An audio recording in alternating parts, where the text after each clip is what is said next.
Hello. Next up, a small experiment for using artificial intelligence in a support team. So first, I want to thank you, all the people that made this happen, not only economically speaking, but also the organizers. I really feel so safe and comfortable in this conference, both as attendee and as a speaker. So I want to ask for a big applause to our organizers. Thank you so much. I always enjoy it a lot, so thanks. Now, a bit of context. We are a small company called Quaderno. So, of course, it's important the size of the company and the size of the support team. And also, I want to highlight that we have a culture of really balancing the work-life. That means that we work only 5 hours a day, so 55 a week, because it's like our sweet spot for productivity. We think we are more productive that way, right? So that's important because why would we want artificial intelligence for boosting productivity, right? Well, no, in this context, of course not. We want artificial intelligence for having more slack, more in this sense is like more idle time in our heads, so that we can really not be overwhelmed and not be 100% on our daily lives, in our daily work, and have time to improvements. And this is what fuels innovation, right? So we were on a point, this experiment was done, it started at the end of April. Everything I want to show you is real metrics, etc. We were on a point that we couldn't hire more people, so now we are hiring. The offer closes tomorrow, by the way, so if you want to check our jobs in Quaderno.io, you can check it. So we wanted to see if we can get more slack, no? If the artificial intelligence will help. So the experiment initially was defined as, let's do this for 1 month, but finally, it was expanded to 2 months. We will see why on the metrics, because it made sense. So, and also for us, it was very important that the artificial intelligence shouldn't talk to clients, okay, directly, because what makes us different from our competition is that our support is really quick and really personal and like very good, right? So it would have been like suicide just putting an artificial intelligence there. So what we experimented with was like the artificial intelligence will create a draft of the answer for the customer for request, and then the support people will base on it or use or discard or whatever. So tooling. We use Health Scout for the ticketing system of our support team. We don't do phone calls because we believe that calls and meetings are the doom of the knowledge workforce nowadays. So we attend only by email. And then we had this tool called superagent.ia, which when we did the experiment just was being acquired by Health Scout, but is still being integrated. So, and this tool help us to generate these drafts, right?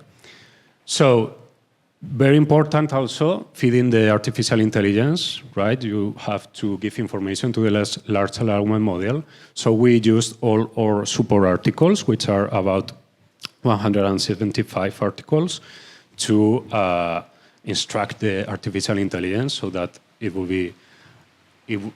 will know about our product, right? So testing, some examples I want to show you. So here, well, it says there is the person who configured the integration, and then they evolve the UX, and you will see another example with different, but this is a draft from the artificial intelligence. So it doesn't matter if you cannot read. Basically, the customer asks a very concrete question about integrating a specific platform with our product, and it provided a really good answer, linking our own super articles, even linking one third-party articles from the external integration. So this answer made them sign up for a trial and finally convert to paid customers. So incredible, right? well, this is the best example, and from here we are going to go down, okay? Now, another example. This is a good example.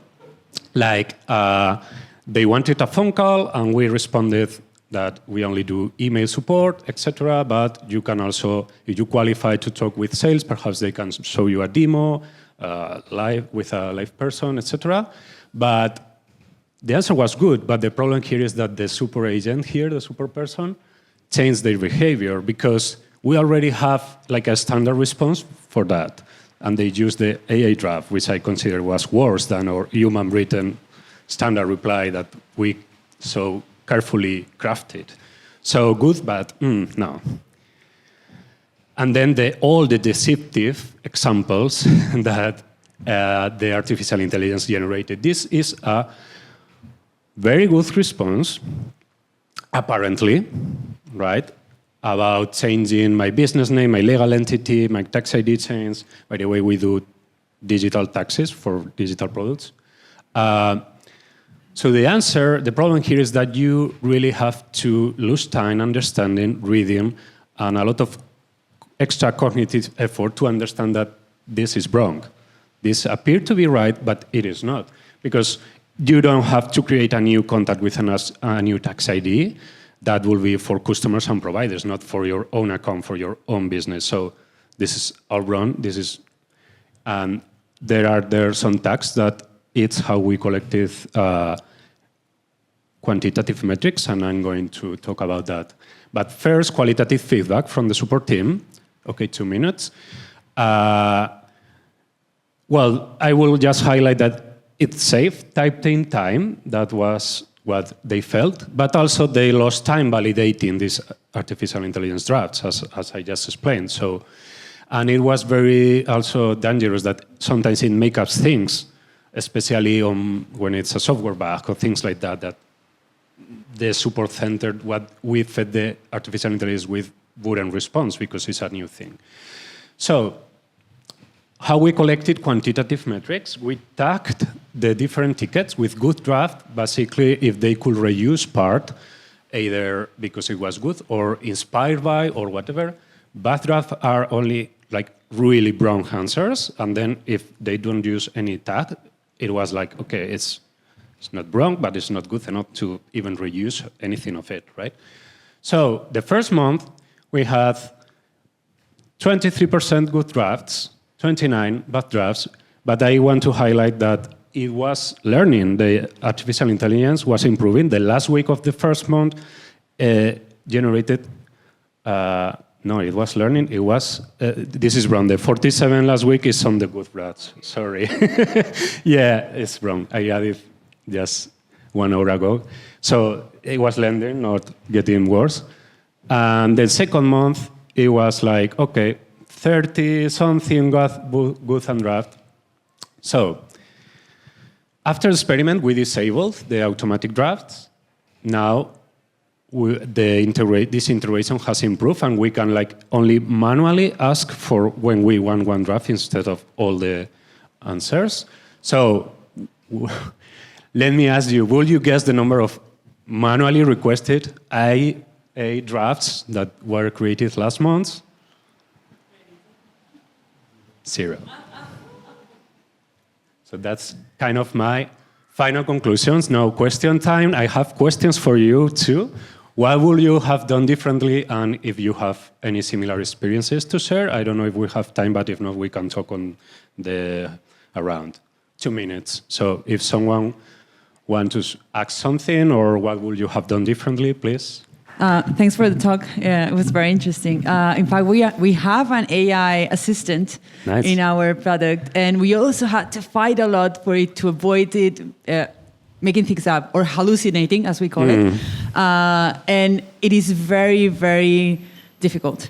That's the only thing I can share with you. We can talk afterwards if you want. Okay. But we actually let the assistant talk directly to our customers. Okay, and how did it went? We have very few customers, so it's not a problem yet.